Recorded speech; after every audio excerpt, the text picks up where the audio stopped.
It's nice to see that you're coming back to us at last. It appears your fall did more damage than first anticipated. There is nothing to worry about, of course. It only left you unconscious, making it easier to heal the resulting head wound. We've even placed you under a mild anesthetic, if you were to come around during your recovery, like now, for instance.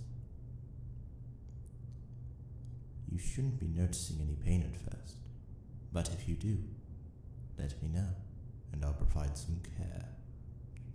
For now, though, I need you fully awake. There is quite a lot for us to discuss. Please, don't get up. I just need to excuse myself for a few minutes to fetch some water for you.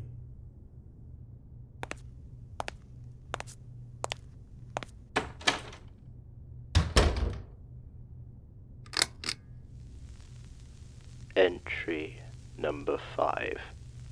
The subject has been given a sample of the serum, and the operation was a success.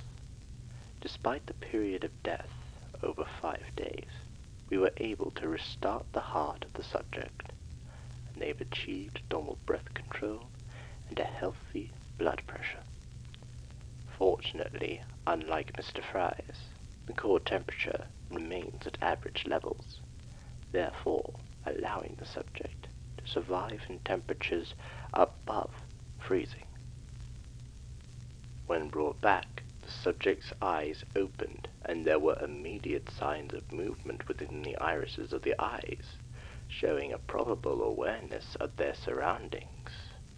However, when attempting movement, the subject reported not being able to see, a common side effect of the procedure which should wear off within a few short days. Although, I do have a strong feeling that it could possibly be more than that. While disoriented and attempting to move, the subject covered their ears as they found the surrounding area too loud. This was quite odd, of course, as there was only myself and Miss Peabody in the room with them, and we did not say a single word. When the subject became further disoriented, they tripped over one of the nearby equipment tables, banging their head on the metal of the tray, thus leaving the subject unconscious.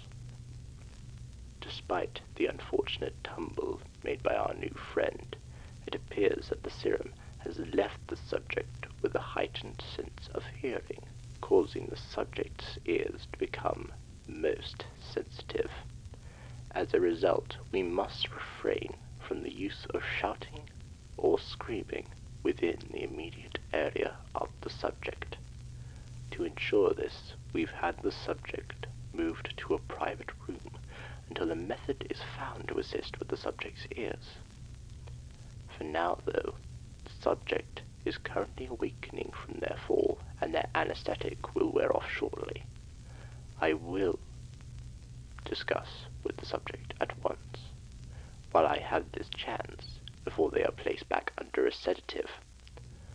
I will have to be as swift as possible if I am to question the subject properly. End of entry.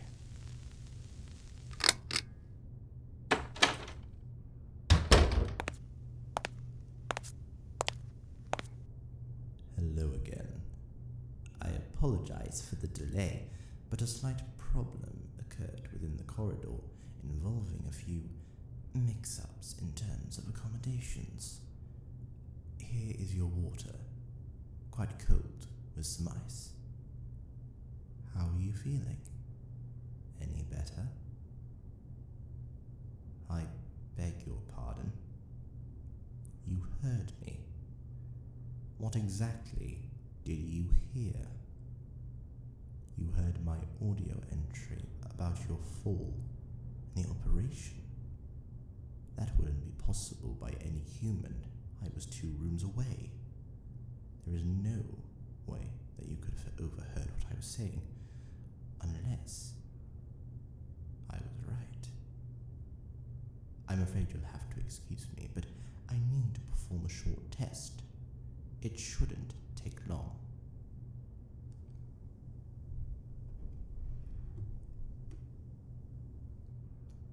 I have in my hands a remote control, operated using the buttons on it, which create various sounds when pressed. For example, now I'm going to place this remote by your ears and press it, and I'd like to know what you hear. Let's begin with the left ear.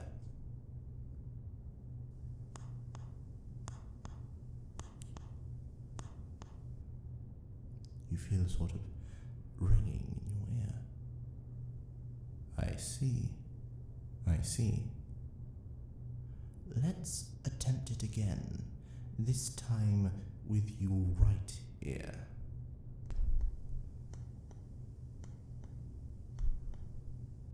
Does the right ear have the same reaction as the left? That's very interesting. I shall perform the same test with 2 more objects to see if the results are reproducible. For the 2 more tests, I will be using a water bottle and a pencil, scribbling on some paper. Are you ready? Very good. We'll start with the water bottle.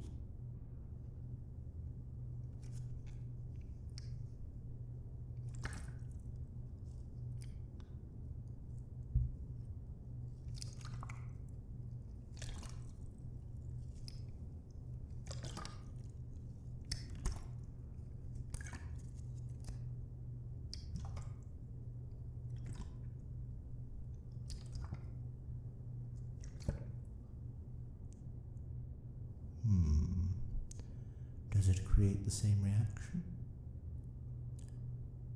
It does.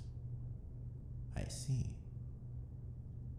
Now, let's see how your ears react to the sound of pencil scribbling on paper.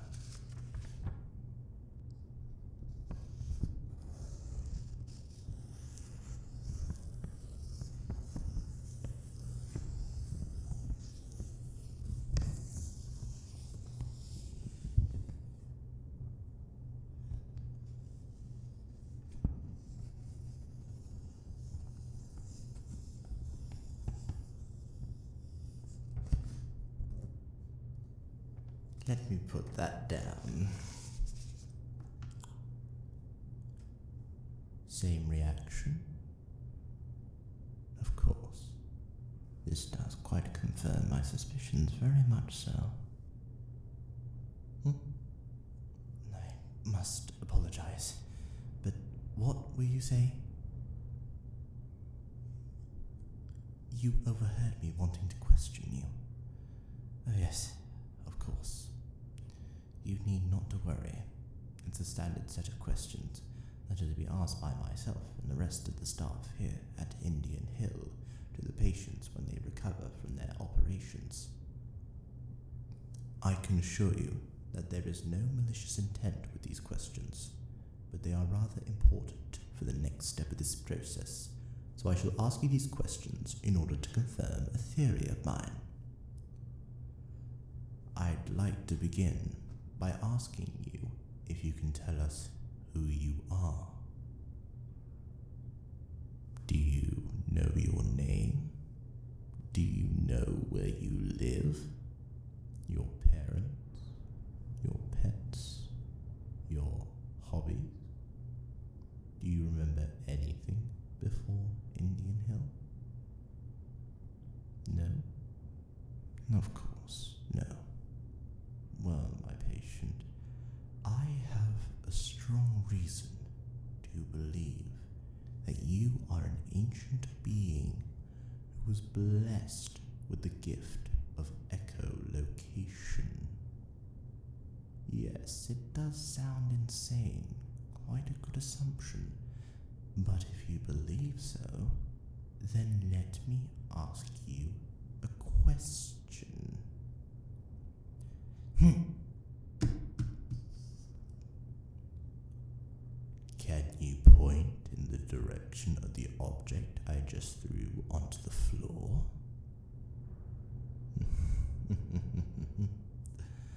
You're blind, yet with a single sound you were able to locate a small object thrown across such a large space to its precise spot. Surely that is a feat that is normally unaccomplished by simpler beings such as humans. You, though, you are something more, I believe. The evidence suggests to me that you are Aquilarius, an ancient being named after the oceans where the dolphins who are common users of echolocation lived. You've not heard of their story? Well, it's quite simple to understand. Aquilarius was an old god who was celebrated and loved by all who approached the ancient being. Aquilarius was not the only god, though. There are many others who we have here in residence at Indian Hill. We provide home to a goddess of fire, a man with the power of ice, and a warrior with the strength of 10 men, and a man who can mold his face like clay. All gods and goddesses who once lived within the kingdoms of old. These ancient beings were well respected by the people of the world. They'd throw banquets and festivities for them to worship their gods and pray for their protection. However, as time passed, humans began to question these omnipotent individuals. They stated that they were monsters, beings with too much power who needed to be struck down before they can use it against the human race. These allegations were, of course, false, as the old gods were showing no intent of harm. But no one would listen to reason. Instead, they gathered in mobs with pitchforks and torches to drive out the old gods and even kill them. Unfortunately, they succeeded in their foolish endeavor, and the old gods were vanquished. With the power of the ancient beings now gone from our world, it allowed for the darkness of chaos and disorder to seep itself into the roots of mankind, thus allowing for the manifestation of greed, pride, wrath, envy, and even lust among the people. From there, humanity has grown worse and worse, with so little good people left to do the right thing. I am one of them. My purpose is to find the gods again and restore them to their former glory, so that they may join forces and wipe all the evil from this twisted, sadistic world. You are one of these gods, Aquilarius. This is your purpose, to help the world be the way it once was. It's your destiny. I am aware that you're blind, but you are not useless. Echolocation can be used to find hidden objects, such as bombs and explosives. It can be used to find the people who do not want to be found. The bad guys, as they're commonly referred to by today's youth. It can be used to help guide us through the darkness, where there is no light. You are far more useful than you can imagine. With the proper guidance, you can perform your role in my plan restore this world to order permanently. Let me help you, Aquilarius, and I will bring you to a glorious future. One that belongs to my children. That future is here. What would your choice be? Will you bring back the natural order with me? Or will you let this world rot away like a forgotten apple? Very good. I can assure you that you've made the right choice today. Together, we will bring Gotham back to the way it once was. There is so much to do and so little time. Events are moving much quicker than I'd like, but we'll be ready. For now, you must rest more. The head wound needs more time to heal before we can begin your transformation. I will apply a sedative to help you rest. Just go to sleep now, my warrior.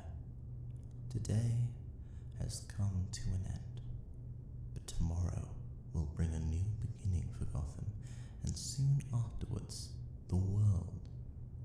Jim Gordon will be no more. Wayne will be in our hands, and the city will be mine.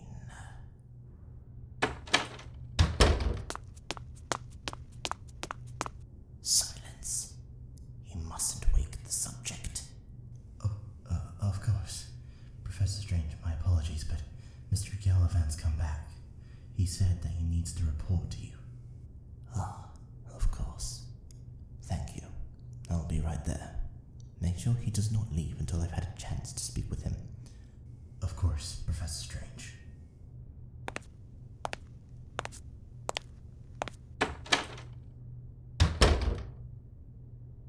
Rest easy.